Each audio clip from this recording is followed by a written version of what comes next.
Okay, and welcome back to Lesson 5. Quickly, we have three things we're going to go over today. We're going to go over some presenter's notes, some master slides, and downloading some images. And we'll talk a little bit about copyright rules and education rules. So let's actually start with that. So copyright basically means you can't use an image for someone unless you've been given permission. You can't republish it, meaning you can't put it on the internet.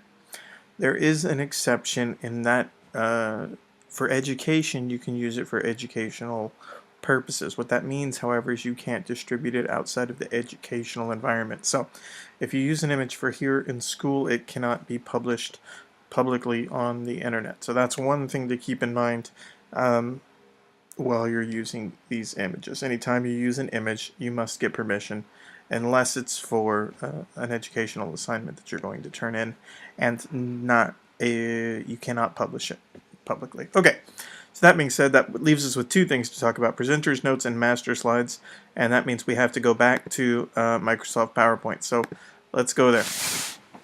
So I'm actually going to start with a new presentation, and we'll start with a new blank one. And you'll notice when you have presentations that they're pretty dull. They have nothing on them and so on. So let's say, for instance, I wanted to insert a picture and I created a whole bunch of slides, like slide A, new slide, new slide, new slide, right? B, so on and so forth. E, whatever. So now I have all these slides and I want a picture to appear in the upper left-hand corner.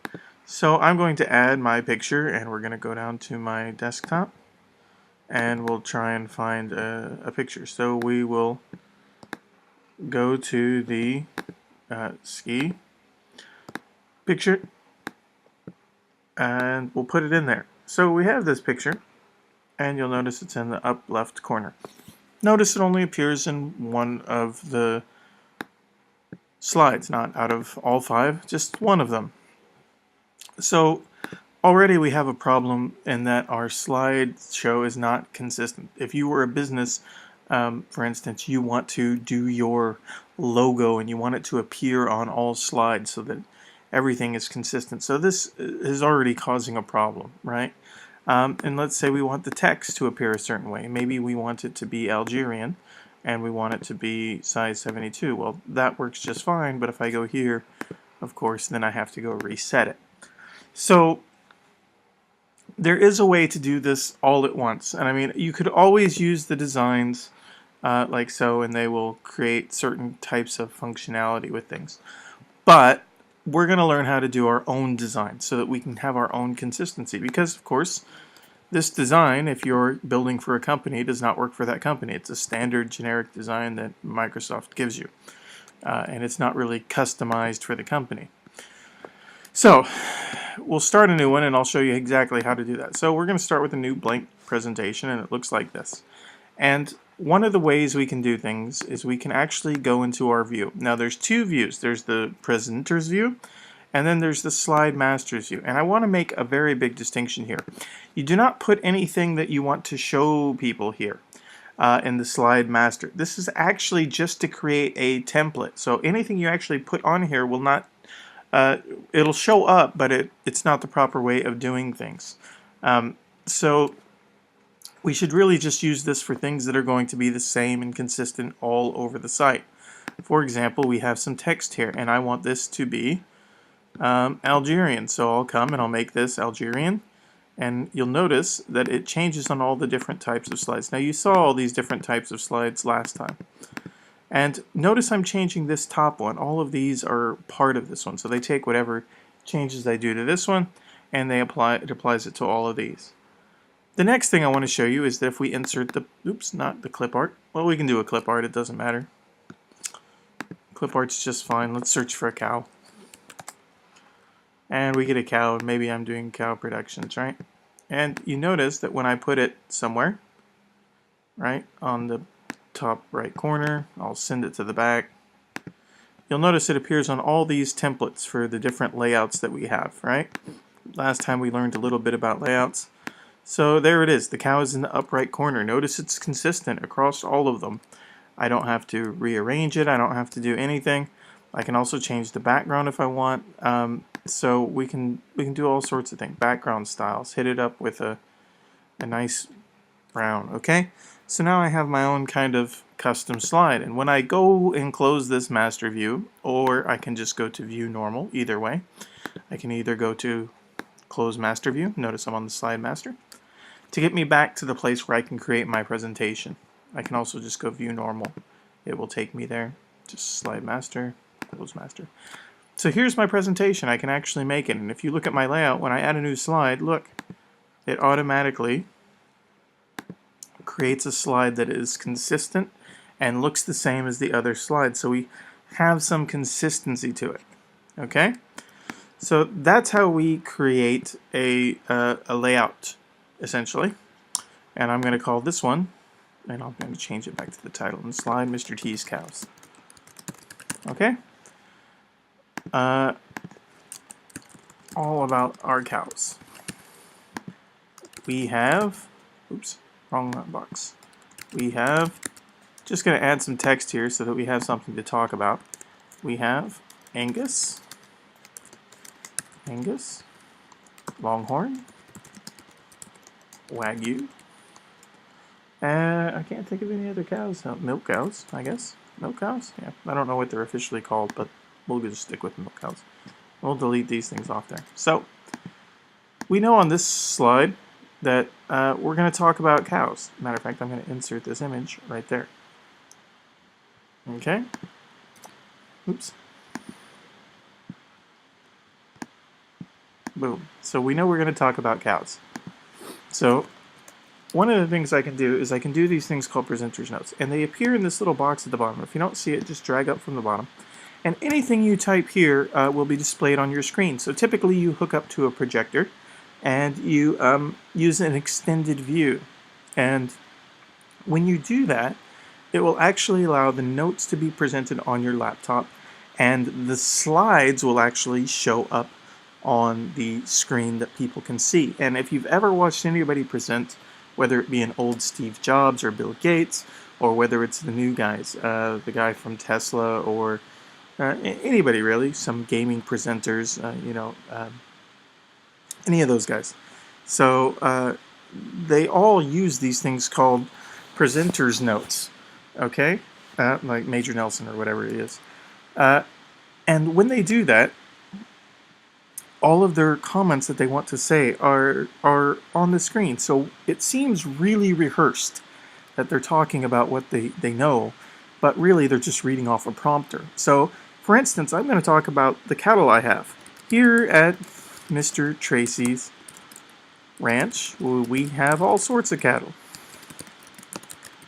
We carry the finest Black Angus and Longhorn meat cattle for the Japanese specialty shops. We carry Wagyu, which is a Japanese style beef, and last we produce the finest milk cows, which are used for cheese. Okay, so if I were presenting this and I would go to my slideshow, what you would actually see is like this. But if I had it connected to something else, I could actually use the timing, not that one. No. So I could actually see the notes, and it would just be notes on my screen, and I'll do that for you in class. But it's very important to keep this idea that here are notes. Here's a place you can write. And one of the reasons we write here is because there are some very key rules to presenting. And one of the things I want to talk to you about is the rules for presenting. When we are up there presenting, we have to remember that the audience is there for us, okay? They're not there, they're there to get information, but really they don't want to spend the time reading. You're presenting because you're talking, just as I am talking now to the screen. So we need to have some rules. And the first one we need to know is that we use big fonts. And what I mean by that is, what I mean by big fonts is that it forces us to use few words. In fact, I say we should use about 5 words or less typically on a slide. Sometimes you can go over that, but you never know. So the other thing we need to add is we need to add big images. So obviously, if we're going to use an image of something, a cow, for example, it doesn't really take much. People can't really see it if it's like that. They're like, okay, well, it's a big cow, a little cow, excuse me. But if you make this big, it drives home the idea that we are talking about cows, and we are talking about specifically big cows, and it really focuses their attention. So we have these things. We have big fonts, big images, very few words, right? What happens if you put a lot of words is they start reading the screen instead of paying attention to you. So that's a really big issue.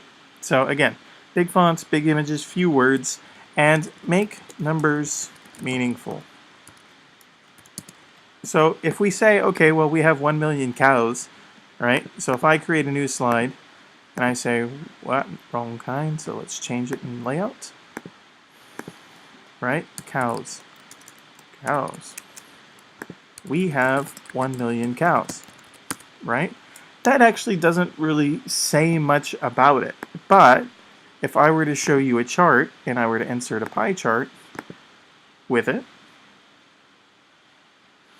it's going to give me some options here. So in the chart, I'm just going to have two things. Okay. I'm going to have worldwide cow sales. Us, and then everyone else. Okay, and we're going to use 80% and 20%. Okay, and we're done. We can go back to this screen. And when we go back to it, we now have something that's meaningful. Not only do we have 1 million cows, we actually know what that means. If you look here, or if we sell 1 million cows, you can see that we sell the bulk of cows. So now that 1 million actually has a visual representation, okay? And so we've made it meaningful by adding a picture of us compared to everybody else. Had we not done that, people would say, okay, well, 1 million cows, maybe someone else sells 2 million or 3 million. But now we've quantified that in the area of what the worldwide cows are.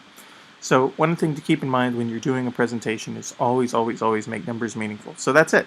We have our rules right here, which is big font, big text, big images, and few words. And in order to keep with that, what I should do is I should grab these things and I should blow up the size of the text so that we make it really true to what I'm saying. And there we go. Okay? Big fonts, big images, few words, make numbers meaningful. That's it. So that's all you should know today. We have the master slide, which can be found under the view. We can go to the slide master. This sets us up for making a consistent slideshow. The worst thing you can do and give a presentation is switch the look and feel of your slideshow, because then you lose your audience, because now they're trying to readjust to your slides and they're looking at pictures and images and, oh, you went from blue to yellow and things like that, and you lose your audience. And remember, it's a presentation. You want to keep your audience. Okay. The second thing we talked about was, of course, after the master slides, was these presenter notes. And those are very, very important, because as you're giving your presentation, you can read right off of it. You don't need to memorize it. You just do it. And that makes your life really easy. It should reduce your anxiety and all that. And then the third thing is just some basic rules for presenting: big fonts, big images, few words, make numbers meaningful, and off you go. Off to the races. You are now a world-class presenter. So I hope that helps you all.